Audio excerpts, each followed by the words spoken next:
രാജ്യം കടമെടുക്കുന്നതിൽ 76% കേന്ദ്രം കടമെടുക്കുന്ന ഒരു രാജ്യമാണ് ഇന്ത്യ. 24% മാത്രമാണ് സംസ്ഥാനങ്ങളുടെ കടം. കേരളമടക്കം നോക്കൂ, 4 ലക്ഷമാണെങ്കിൽ രാജ്യത്തിൻ്റെ പൊതുകടം 205 ലക്ഷം കോടിയാണ് എന്നൊരു കണക്ക് നമ്മൾ ആവർത്തിച്ചു തന്നെ പറയണം.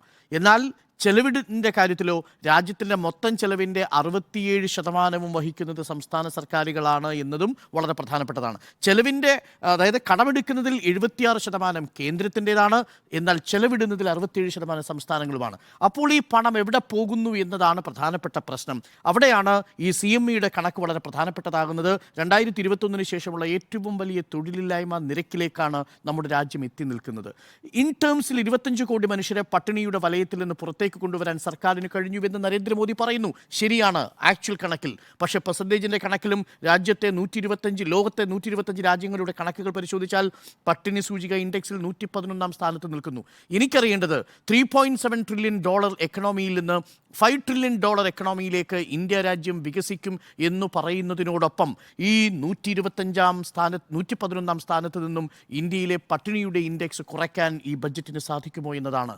തൊഴിലില്ലായ്മ നിരക്ക് 10.05% എന്ന കണക്കിൽ നിന്ന് അത് 7.09% താഴേക്ക് കൊണ്ടുവരാൻ കഴിയുമോ എന്നതാണ് എനിക്കറിയേണ്ടത്. ശിശുമരണ നിരക്ക്, ഈ പ്രസവാനന്തരം സ്ത്രീകൾക്ക് അമ്മമാർക്ക് ലഭിക്കുന്ന ചികിത്സ, ഇത് എന്തിനേറെ കുടിവെള്ളത്തിന് പോലും, ശുചിയായ കുടിവെള്ളം പോലും കൊടുക്കുന്നതിന് UPA സർക്കാരിൻ്റെ 10 വർഷവും NDA സർക്കാരിൻ്റെ 10 വർഷവും തമ്മിൽ തുലനപ്പെടുത്തിയാൽ പിന്നിൽ നിൽക്കുന്ന NDA സർക്കാരിന് ഈ കാര്യത്തിൽ മാറ്റം വരുത്താൻ എന്തു പദ്ധതി കൊണ്ടുവരാൻ സാധിക്കുമെന്നുള്ളതാണ്. ചില പ്രഖ്യാപനങ്ങളില്ല, റെട്ടറിക്സ് ഉണ്ടാവുമെന്നത് ഉറപ്പാണ്. നമ്മൾ കേട്ടില്ലേ, ആത്മനിർഭർ ഭാരത്, എത്ര പദ്ധതികളുണ്ടായി.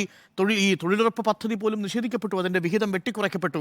ഞാൻ കാത്തിരിക്കുന്നത് ഈ കേന്ദ്രാവിഷ്കൃത പദ്ധതികൾക്ക് എത്ര വിഹിതം നീക്കിവെക്കുന്നുണ്ട് എന്നറിയാനാണ്. ഒരു ഡെസ്റ്റിനേഷൻ സെൻറ്ററായി ഇന്ത്യയെ മാറ്റണം എന്നതാണ് സർക്കാരിൻ്റെ പ്രധാനപ്പെട്ട വാഗ്ദാനം. അതിനുവേണ്ടി എന്താണ് ഈ പൊതുമേഖലയിലേക്കും വിപണിയിലേക്കും ഈ പണം എങ്ങനെയാണ് ഇറക്കുന്നത്, ചെറുപ്പക്കാരുടെ കയ്യിൽ, യുവാക്കളുടെ കയ്യിലേക്ക് പണം എങ്ങനെ ഇറക്കുമെന്നതും പ്രധാനപ്പെട്ട കാര്യമാണ്.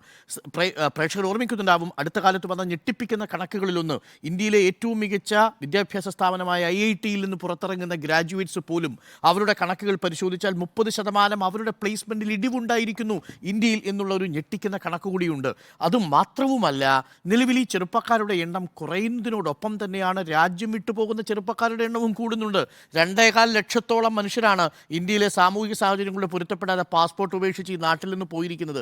ഇവരെ ഇവിടെ പിടിച്ചു നിർത്താൻ ഈ ബഡ്ജറ്റിൽ എന്തുണ്ടാകും എന്ന ചോദ്യവും വളരെ പ്രധാനപ്പെട്ടതാണ്. ഒരു $5 ട്രില്യൺ എക്കണോമിയിലേക്ക് വളരുന്ന രാജ്യത്തേക്കാൾ ഞാൻ സ്വപ്നം കാണുന്നത് ഈ 60% വരുന്ന ഇന്ത്യയിലെ ഗ്രാമീണ ജനതയെ പട്ടിണിയിൽ നിന്ന്, സർക്കാരിനെ മാത്രം ഡിപ്പെൻഡ് ചെയ്യേണ്ടി വരുന്ന അവസ്ഥയിൽ നിന്ന് അവരെ സ്വയം പര്യാപ്തരാക്കി മാറ്റാൻ ഈ ബഡ്ജറ്റിന് കഴിയുമോ എന്നതാണ്. അതാണ് നാളെ ഞാൻ പ്രതീക്ഷയോടെ കാത്തിരിക്കുന്നത്. ബാക്കിയെല്ലാം ഒരു വോട്ട് റെട്രിക് ബഡ്ജറ്റിൻ്റെ പ്രഖ്യാപനങ്ങൾ മാത്രമായിരിക്കും.